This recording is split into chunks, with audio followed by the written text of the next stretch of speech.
so that they can come back and learn more and go out and continue to change the world that we live in every day. Fantastic.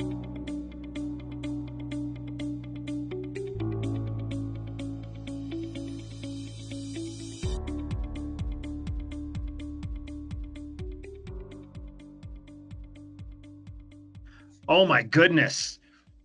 You know, people think that there's nothing to be learned from the bad guy, but in fact, there's so much that you can learn from your enemy. Foreign extremist groups ran a 20-year global war on terror against the United States, the most sophisticated, most modern military in the world. We have the largest intelligence budget. We have the largest Department of Defense budget. And after 22 years of war on terror, we lost. The extremist groups won.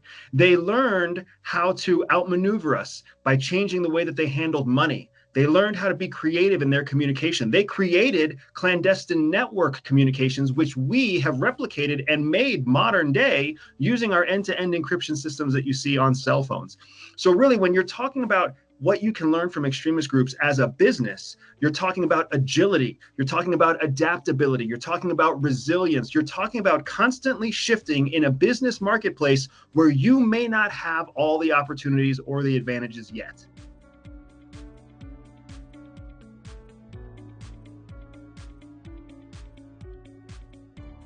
Human energy is something that most people think falls in the world of like woo-woo, kind of hippie, not at all what you would think would apply in a contextualized professional business environment. But in fact, CIA has identified that energy is measurable.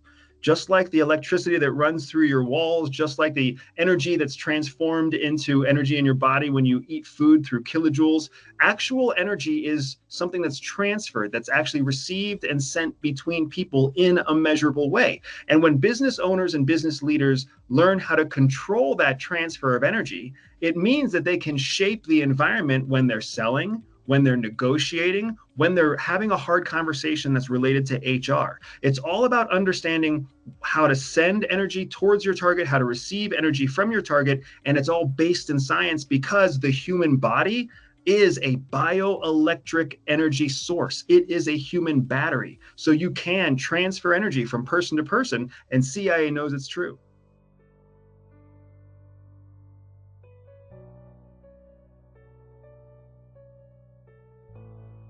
The CIA developed a process known as the sense-making process during the Vietnam War, because what was happening is they were capturing Viet Cong rebels, but those rebels weren't sharing any intelligence, even under interrogation, even under enhanced interrogation. So CIA took a back step and realized we have to change the way that we engage these enemies if we're going to get them to disclose confidential information. The challenge with a business every day is that you're always trying to get information superiority. You're trying to get more information and better quality information than your competition. That's the whole reason we have business intelligence. CIA's sense-making process that was developed during the Vietnam War became the foundation for all intelligence collection operations worldwide now in the modern day. That same process has direct application to the business intelligence world, where you're trying to understand what is the future implication of a new technology like AI or drone technology. When you're trying to ask the question about what's the next shift in the marketplace, whether that's an economic shift due to currency exchange rates or whether that's an economic shift due to some sort of disruption in the global supply chain. The same process of sense making applies to businesses to collect the intelligence they need to stay one step ahead of their competition.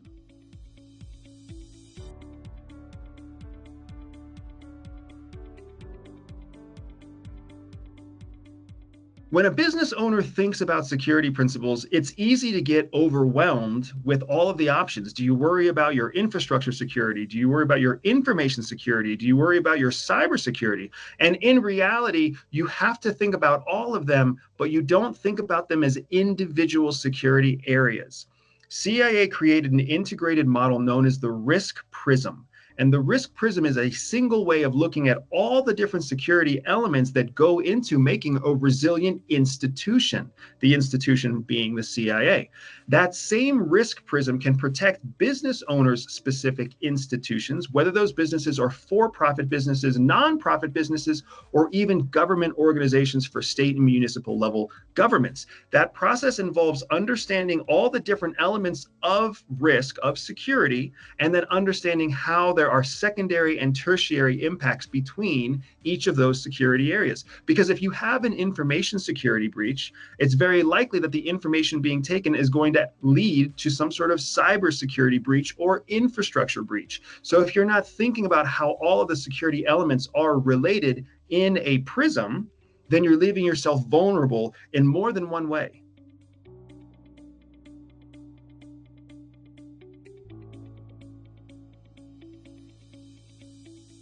The number one thing I hope audiences take away is just one instantaneously actionable nugget of information, just one lesson that they can take and use to improve and make progress right now, today. I don't want people to think of me as entertaining. I don't want people to think of me as inspiring. I don't want people to think of me as motivational. I want people to think of me because they use the skills that CIA gave me, that I am passing on to them every day to succeed, to win, to dominate, so that they can come back and learn more and go out and continue to change the world that we live in every day.